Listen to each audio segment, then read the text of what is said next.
সকলোকে শুভ আবেলি জনালো। মই এতিয়া আছো লখিমপুৰৰ মাৰ ঘৰত মানে মোৰ জন্ম ঘৰ। গতিকে মোৰ জন্ম ঘৰৰ বাৰীখনতনো কি আছিল আহকচোন আপোনাক এইফালে এয়া চাওকচোন দেই। এইজোপা হ'ল ৰহদৈ গছ।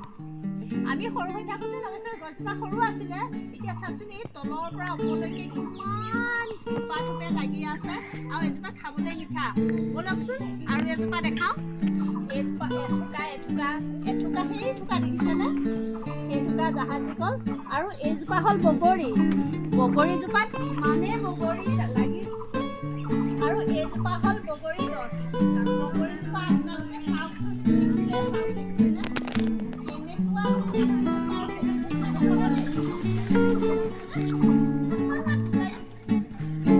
কৰিছে নহয়।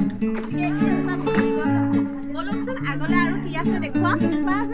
বৰদৈ মানে বহুত টেঙা দেই। এজোপা টেঙা বহুত। এয়া হ'ল বটল বাছ গছ। বটল বাছৰ ফুলবোৰ ফুলিব আপোনাৰ বহাগ বিহুৰ সময়ত। ইমান ফুলে ৰঙা ৰঙা দীঘল দীঘল শাৰী শাৰী, কি ধুনীয়া লাগে চাওকচোন।